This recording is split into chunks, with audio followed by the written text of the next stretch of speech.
1978 was a bad year for crime and violence.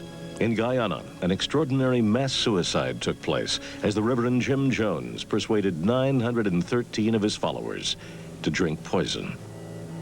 In Florida, at the beginning of the year, police arrested Theodore Bundy, who turned out to have killed at least 23 young women. And near Chicago, in December, there was a lot of activity in and around number 8213 West Somerdale Avenue in suburban Norwood Park Township. For weeks now, neighbors had been aware that police cars had been staking it out, but they could not guess why. Then a shock ran through the neighborhood as these bodies were carried out. Rumors flew that they were boys who'd been murdered, that there had been gay orgies, that there were dozens of bodies under the house and lawn, some of which had been there for 6 years. Incredibly, the rumors were all true. The man who lived alone in the house was John Wayne Gacy.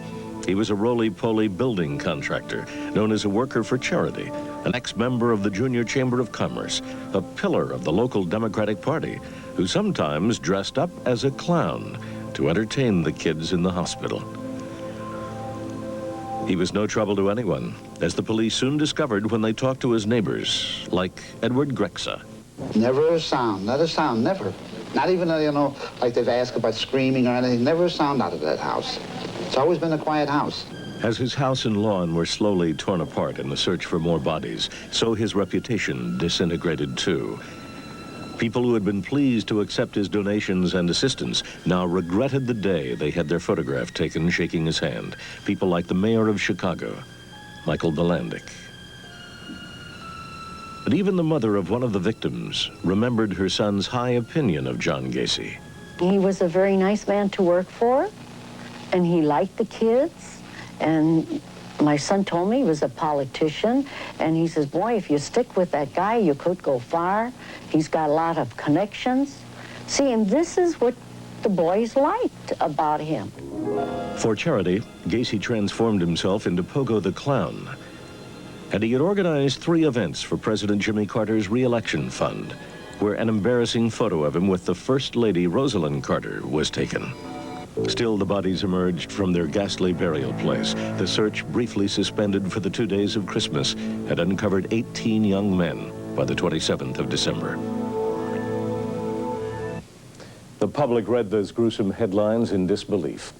It was no surprise that when the trial of John Gacy began 15 months later, 3/4 of the jurors entered the courtroom believing Gacy was insane. After all, what normal person could live quietly in such a house of horrors?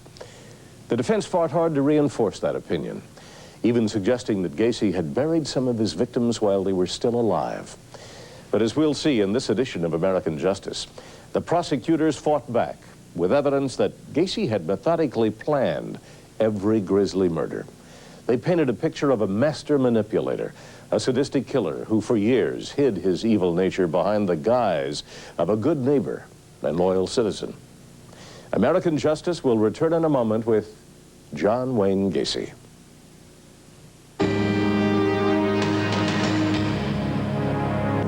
In early 1979, as police investigators were still removing bodies from the home of John Wayne Gacy, the once respected builder was confessing to still more murders, telling officials where they could find his victims. The police were now bringing in heavy digging equipment to ensure that no part of the property was left unsearched. John Gacy's world started at 11:30 p.m. on the 11th of December.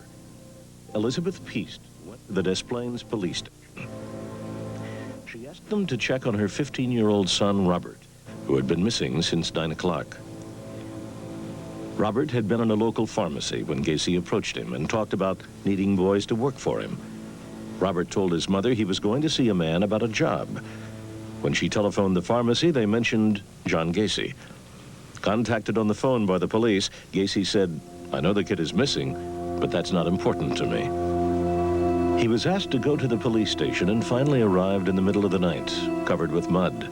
When they searched Gacy's home, the police didn't find Robert Peast, but they did find a vital clue, a receipt for film from the pharmacy. It had been in the boy's pocket. The police staked out his home and followed him in his car. After a week of this pressure, Gacy boldly invited two of the officers in to have breakfast with him. The policeman noticed a rotten smell. Gacy's explanation was that he had unplugged his sump pump. Dissatisfied with his explanation, the police returned with a search warrant and opened the trap door into the crawl space beneath the house.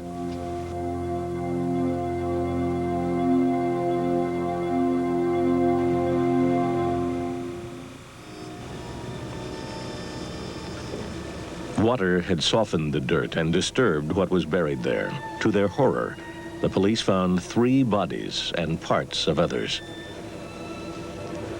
Arrested and charged with murder, Gacy finally admitted to more than 30 victims, mostly young men in their teens. He confessed to luring them to his house, usually with promises of jobs, although some were male prostitutes he picked up in Chicago's homosexual areas. Day after day, the headlines reported new and horrifying totals. Soon, Gacy was describing what he had done to his victims. Once he got them back home, he would ply them with liquor and offer to show them magic tricks. These would involve handcuffs, which he would refuse to take off, and then ropes he put round their necks. At this point, he would start enjoying himself sexually and finally throttle them, some with a rosary, others with a tourniquet he had made out of a board and ropes. Then he would bury them in the crawl space, and when that got full, under the lawn. But even there, he ran out of room. The last 5 bodies of the 33 Gacy is known to have killed, he simply shoved into his car and threw off a bridge into the Des Plaines River. Robert Piest was one of those, which was why Gacy had been so late in reporting to the police station and why his clothes were so muddy. The bodies were all dredged from the riverbed. Suddenly anxious to be as helpful as he could, John Gacy drew a map of the crawl space, showing where the bodies were buried, and he agreed to go back to the house to point out to the digging team where to work. Now investigators began to piece together the background of this mass murderer. Named after John Wayne, the film star, John Wayne Gacy was born in Chicago in 1942. As a child, he was frequently beaten by his alcoholic father and abused by at least one of the family friends. He became a shoe salesman and married a colleague whose father set him up as manager of a Kentucky Fried Chicken chain in Waterloo, Iowa. Now he had a source of young men coming to work for him, and he lured several of them into a back room where he would handcuff them and demand sex before he would let them go. One of them escaped and went to the police. The apparently successful and popular young businessman was arrested. On the 28th of December, 1968, 10 years to the day before Robert Piest's body was dragged from the Des Plaines River, the 26-year-old Gacy drew a 10-year jail sentence from Judge Peter Van Meter. But he had no previous convictions and was a model prisoner, so he served only 18 months. His wife filed for divorce, and as soon as he was out of jail, he moved to Chicago and started a construction business. He was arrested again for picking up a teenage boy for sex, but was released when the boy wouldn't appear in court. Little of this leaked out, and his career again seemed to be prospering. In Chicago, he met up with an old flame, Carol Hoff. On the 1st of June, 1972, Gacy married again, and she moved into his house. Friends who attended the reception recalled that there was an odd smell. Gacy explained that water kept leaking into his crawl space. His marriage didn't go well, and he began to beat his wife. Then he started to cruise Chicago's gay areas more openly and was interested in attractive boys like John Butkovich, who worked for him. Gacy and the boy had an argument, and Butkovich vanished. More boys, like Sam Stapleton, aged 14, disappeared. Boys like Rick Johnston, 15, whose mother had dropped him off at a pop concert, and another employee, Greg Grodzik. His parents employed a private eye who couldn't find any trace of him. Greg's friend, John Zick, also disappeared. His ring was found at the house. Gacy's violence became too much for his wife, Carol, and she left. Between July and December 1977, another 8 boys were murdered. Among them, Matthew Ronan and Robert Gilroy, who lived just 4 blocks away, the son of a Chicago police sergeant.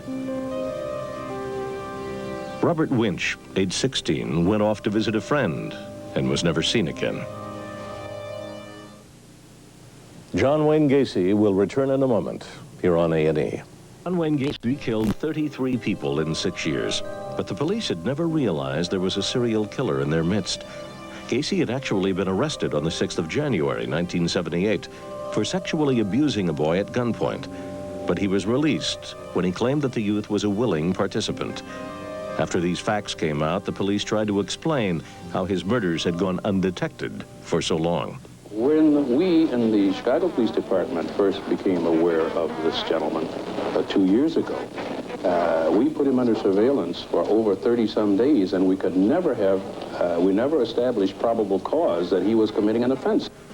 Even more extraordinary was what happened after he made a pickup near this expressway.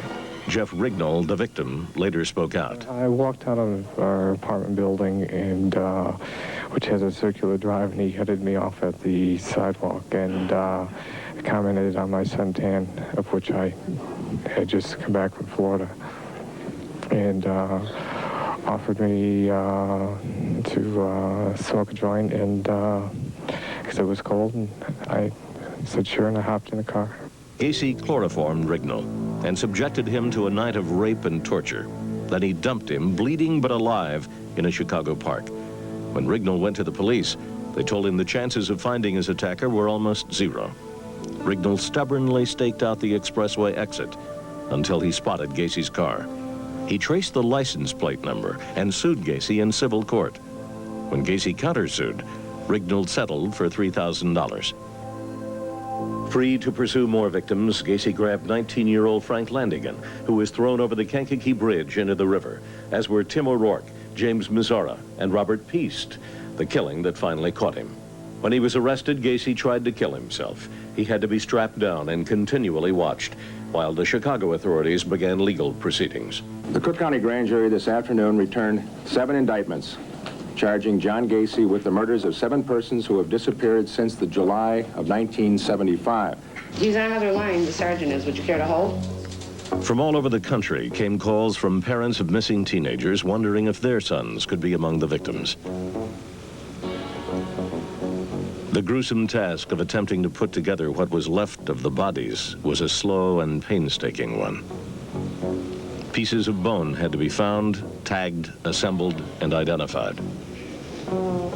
Relatives of missing teenagers were asked to send dental records because in many cases this would be the only way to identify the bodies. Using the skulls found under the house, forensic scientists mocked up dozens of possible projections of what the faces would have looked like. In April 1979, 8213 West Summerdale was demolished as being unsafe. Actually, it had become such a magnet for sightseers and a depressor of real estate values, the rest of the district demanded its removal. The neighbors watched in relief. It was more than a year before the case came to trial. The first task was to find a jury unbiased by all the media coverage. Granting the defense request for a change of venue, trial judge Louis Garippo took a novel approach in picking a jury in Rockford, Illinois, 2 hours from Chicago. William Kunkel, one of the Gacy prosecutors, is now a partner at the Chicago law firm of Pope and John. He picks up the story.